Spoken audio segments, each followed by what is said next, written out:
Hi, welcome to Box on the Box Rock and Celluloid, Bok for short. I'm Edward Box, and today I'm going to be talking about box sets. So the origin of the box set really lies in the DVD era, I think, because you literally would buy a box set of DVDs. Now in the VHS era, yeah, you could get like box sets of videos, which are very cumbersome, but the concept of the box set didn't exist. I think once a series had been out a while, it could be put into DVDs that fitted in a smaller space. People could kind of binge them. And then obviously it's really taken hold in the streaming era because we can watch TV when we want and what type of TV we want, and that's where the binging comes. You know, the most recent binge I did was Orange is the New Black, 91 episodes I think, with my wife, and it took about 2 months. You know, we watched one episode a night, 2 a night. Sometimes a big gap. If someone's off sick or something like that, they might do a big box set binge. Some shows come in the kind of early part of the box set era, or kind of make the kind of TV that would go in a box set, an example like Sex and the City or CSI, The West Wing, they were coming out when it was still the VHS era, just going into the DVD era. So I've watched those. I haven't watched The West Wing. When I started watching it recently, the first episode seemed strange because it's from 1999 and the actual visuals of it seemed quite dated. It was like going back in time. A couple of examples. I was thinking of a box set, it's got to kind of be 5 series, or certainly 4 or more, to kind of have that epic binge, A couple of shows I enjoy, Ozark and Mindhunters, which have been cancelled unfortunately on Netflix. Ozark's up to 3 series, Mindhunters only managed 2.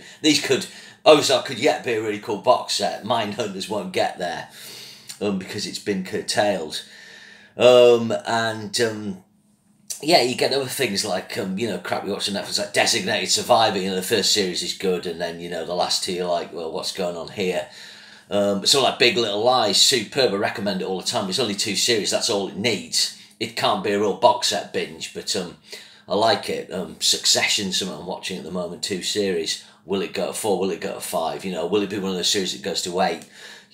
Typically series that go on past 5 series usually have a change up. So something changes for the 6th series. For instance, Ray Donovan of Shah Light, but did tail off a bit. Went to New York, spoiler alert, in series 6 and series 7. Orange is the New Black, again, spoiler alert, it actually moves prison in series 6. And there was a little waver for a couple of episodes, but then it found its mojo. Like I said, we'll come to that.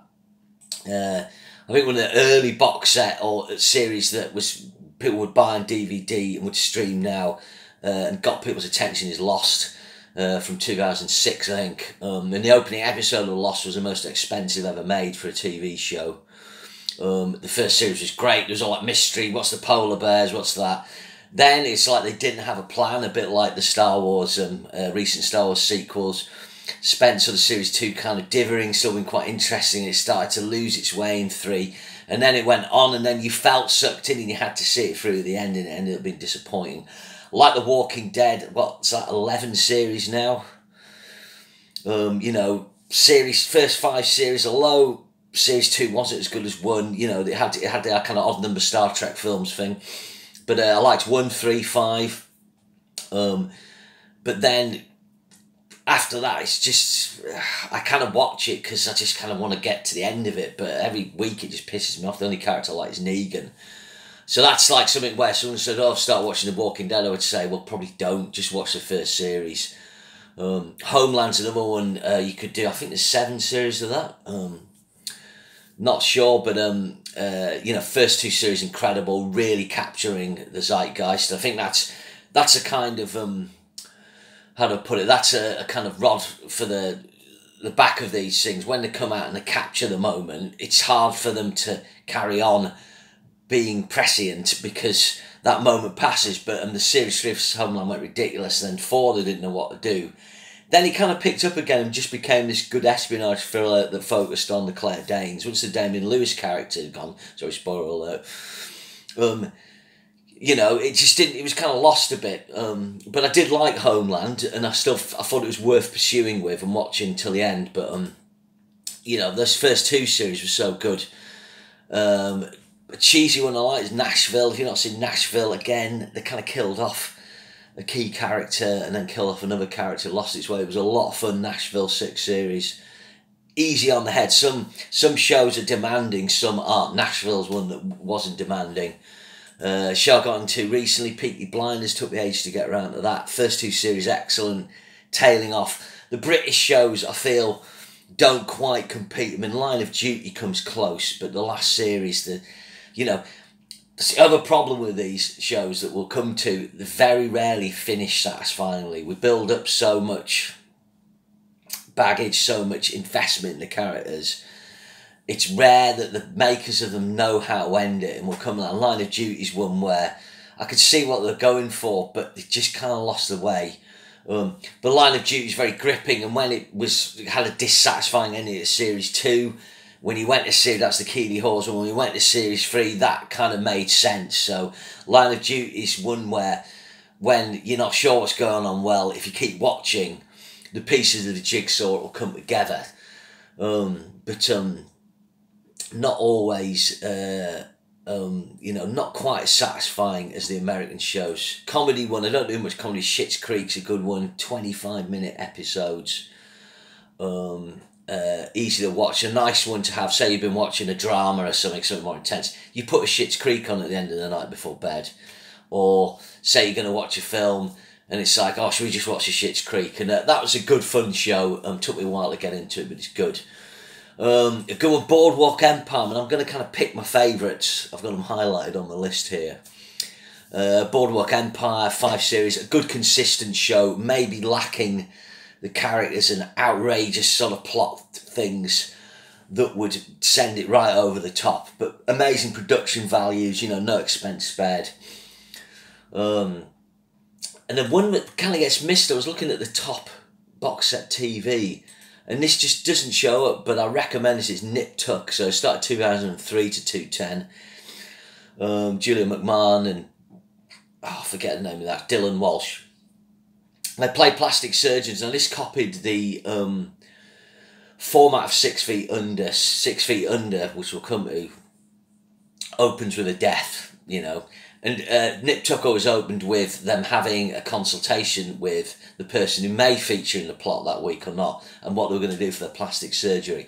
I think, again, this series, where it slightly went downhill, is it did the change-up thing. Once you got the Series 5, I think, after that or before that, don't quote me, it went to Hollywood.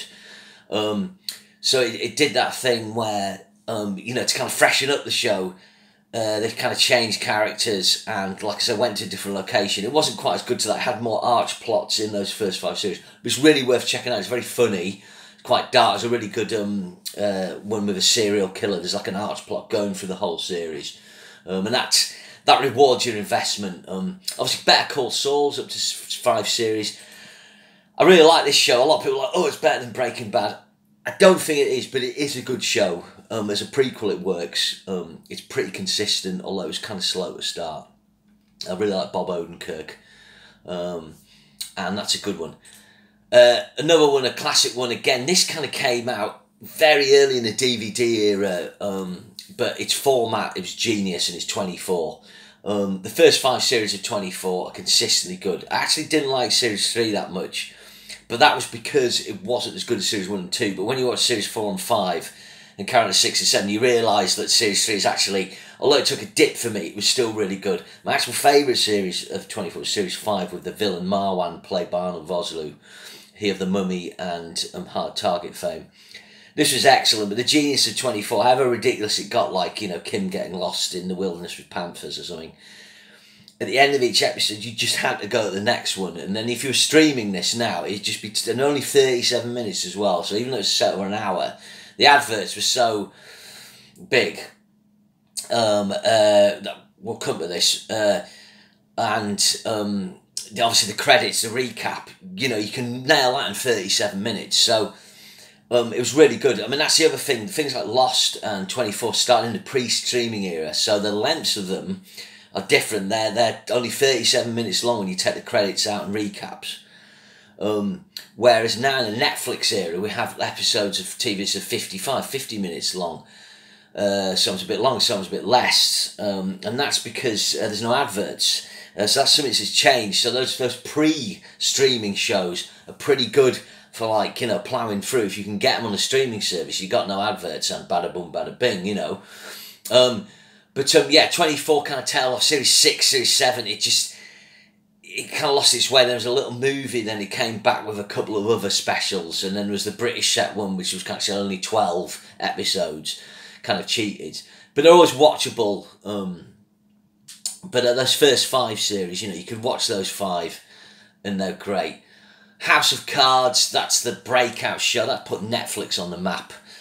Show I love from 2013 to 2018. Again, 2 problems here. There's obviously, the first thing was the Kevin Spacey thing, and then that meant the last series just didn't work with the Robin Wright character. There were 6 series in total.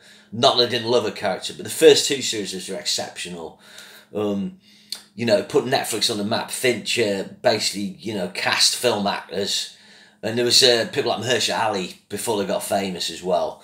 Really good. Had Kevin Spacey, Robin Wright, excellent, amazing performances. Great show, had a great look. Seriously tailed off a bit, getting a little silly, but still very good. But then, again, it was just getting a bit daft in 4 and 5. And then with the rise of Trump, the problem is that truth became stranger than fiction with this show. And that, again, that's the thing, the zeitgeist thing. You know, in the Obama era, you know, a president like Kevin Spacey trying to undermine, you know, things worked really well. And there was that thing in the Obama era where it's hard for Obama to get anything done because of the Republican, you know, sort of majority in the Senate or the Congress, I'm not sure. But then, you know, once Trump got in, it just undermines that. So shows can be, like I said before, more successful. You know, if they capture that zeitgeist, they can be very successful. But if they're not doing that, but just being a really good show, that can sometimes work an advantage in terms of consistency. Another show like Damages, really good show with Glenn Close, again in the pre-streaming era, but you can stream it now. Series 4 was the strange one. It took a big break, this, and then looked really cheap, the photography on Series 4. It's happened with The Walking Dead, actually. Walking Dead looks fucking really cheap now. But then he kind of came back with Series 5 better, and had a really strong finish for me. And the first 3 series are really good. This used a really cool flashback structure and a fractured narrative.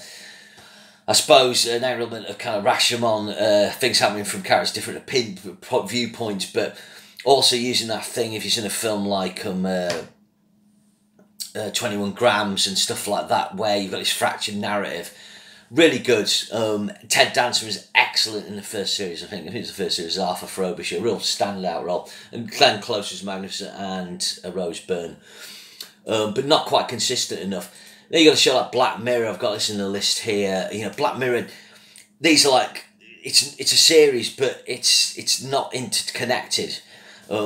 So as a box set binge, it's kind of different. You can kind of just dip in to a different story. Really important show. Kind of tailed off the last series with the American. I like some of the American made ones with a bigger budget, and that stretched the show in a good way. But the last series it wasn't that great. But an essential kind of document of a time, again, very zeitgeisty, with the social media, what's happened with social media, and very clever Charlie Booker. American Horror's a show that can blow hot or cold. And that's another one I like. It's 10, coming up to 10 series. I haven't seen double feature, that's coming out soon. Basically you get the same actors playing different characters. Sometimes characters from previous series appear in a new story. But the Murder House and Asylum probably been the pick of the early ones. Really good. Coven and Freak Show, less successful, but amazing performance by Sarah Paulson as Siamese twins in Freak Show. Hotel, not that great. And then Roanoke was really interesting, really clever, using kind of reality TV, kind of having this internal meta-narrative within the show. So I like that one. And the Cult was excellent. Really, that was a really good look at the zeitgeist who was capturing the Trump era, you know, perfectly at the peak of Trump, with some really good acting. And Sarah Paulson's always the standout in these. Apocalypse I was less keen on. And then 1984 was absolutely brilliant, really funny. and again kind of commenting on the 80s nostalgia with a really cool slasher thing. So it's a show I always enjoy. It can just blow hot and cold, but Brad Falchuk actually and Ryan Murphy. Ryan Murphy, obviously this is a breakout show for him, but the first one he did was Nip Tuck. And this guy's a kind of Jedi of these things. He's done Pose recently. He's got Hollywood on Netflix.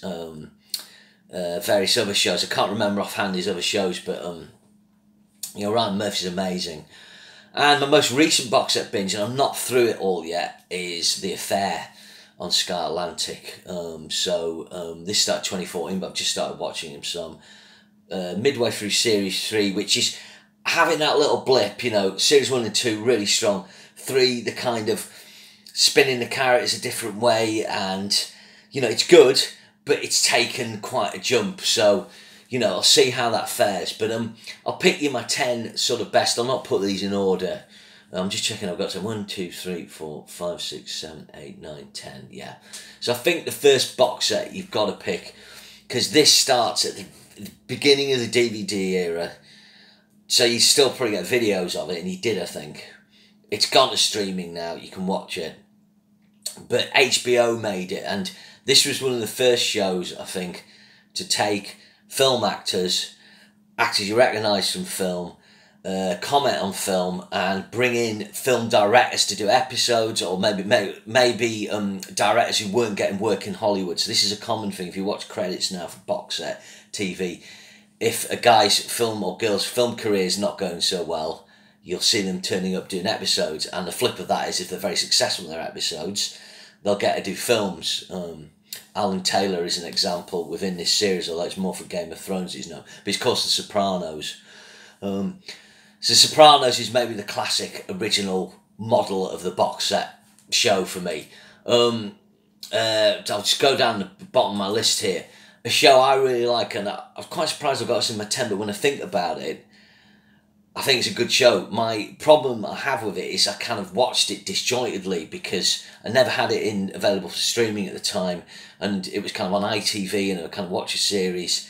It was all a bit bitty, but I think it was a consistent show, 13, 14, 15, 16, 17, 18, 6 series, and it's The Americans. I think what was interesting about this was the photography was very 80s. It was kind of looked like the film Joker, because it was set in the 80s. But it was that idea, it explored that idea of the Americans being the bad guys and the Russians being the good guys from their perspective. It was an interesting show, good characters, some hideous things happened in it, and it finished satisfyingly. I mean, did The Sopranos finish satisfyingly?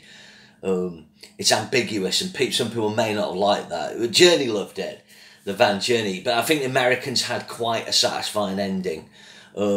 And that's a show that I would like to maybe watch in order as a binge, because it's good. Another classic. Now, this 5th series of this tails off. This wasn't popular at the time, but it's got a great reputation, and it's The Wire. I think series 4 of The Wire, I think that's the one, the Amsterdam one as I call it. It was a real peak, because that's a great war on drugs series, and the 4th series of it, where the cop takes the drugs out of the city and creates this place, Amsterdam, where dealers can deal freely, and he gets the crime down. And this is David Simon's big thing about the war on drugs. It's just like a futile battle. Great acting in this from actors we didn't know about, like Dominic West I knew, but people didn't know him in America, and he's an amazing Boston accent. He's great in Affair as well. Idris Elba, much better in this than anything he's been in. Amazing, 3rd series twist. Great, the guy plays the tramp's great. Forget the gay name of the character, who's the kind of hustler dealer who goes through the whole series. Really cool. I just think series 5 tailed off with this, but the first 4 series were so good. Bunk, Wendell Pierce is it, that actor's just great. And the idea that box set TV can be discovered later on, it doesn't have to be a hit at the time. I think that's the other thing to say is, something like 24 was made by TV Syndicate. It's got 24 episodes. So those early shows are all massive, Then you get HBO coming in, and they're going we're going to do 13 episodes a series. And I get your Netflix, which can be 8 or 10 episodes, but longer episodes. So the format's changing. That's giving more quality and less quantity. You know, when you've got to fill 24 episodes, sometimes it's hard to do that. So we've talked about The Wire. Yeah, another great one is Mad Men, and this finished really satisfyingly for me.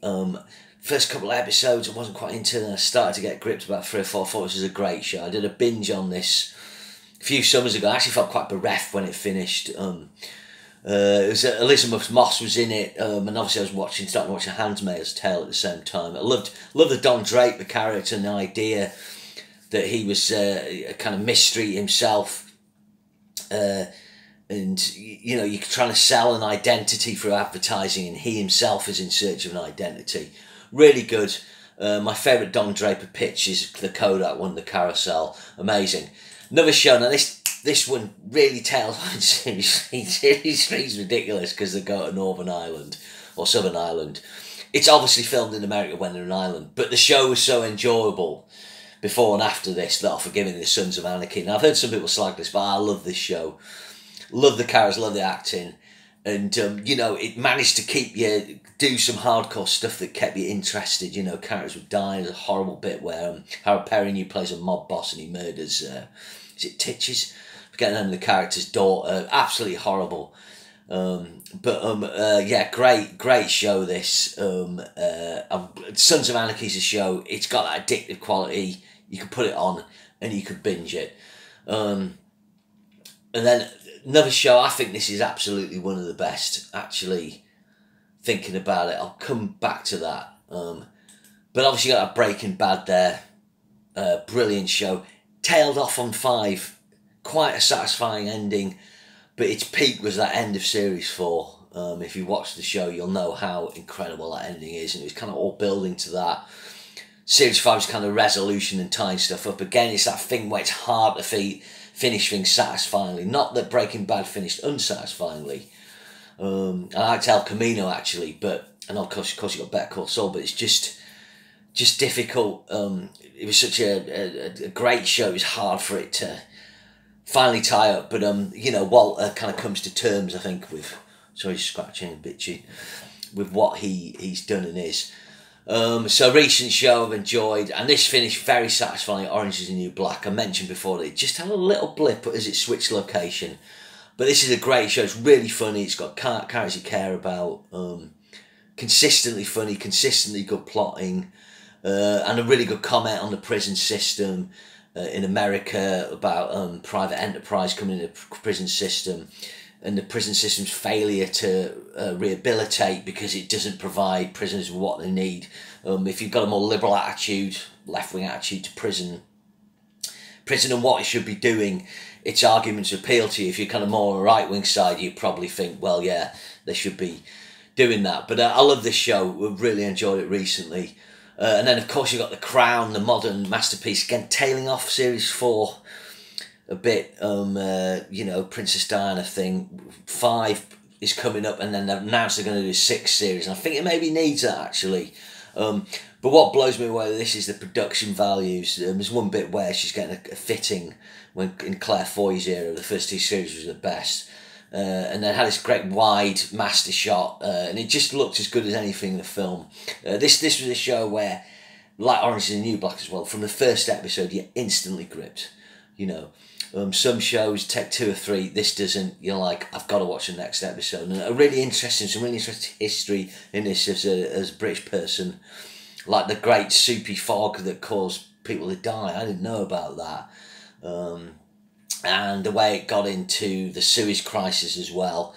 Something I knew about, but it kind of filled out the gaps. But obviously it's fictionalised. So I've been for that. So I think one of the best box sets is this one, is 6 Feet Under. This show, 5 series, great characters, had this great plot device of having the death at the start and what they were going to do to sort the corpse out. The best one being the girl who is stood up in the limousine going along partying, and then her head whacks in to an overhead traffic light, and then you see the face blind. So it had a streak of macabre humour. But it's really good. I love the opening episode. The dad, you know, he dies in the fine, like his private, you know, room he's got, like a lock-up where he just goes to smoke weed. That great idea that a man needs his own space away from his family. But it finished really good. I love the end of this. It was sad and tragic, but the way it projected, into the future was really cool. Again, this was in a DVD era. It was in a pre-binge era. But again, I think this was HBO, and Alan Ball did an excellent job with this. He actually did another show called True Blood, which started off excellent, but really went off the rails. I mean, the first 2 series of True Blood were good, and then 3 it started to wobble. But 6 Feet Under, you've got to say, like along with Orange Is the New Black, Sons of Anarchy, shows that managed to finish very satisfyingly without ambiguity. Mad Men as well. So this next show, I think this is probably the all-time box set binge show.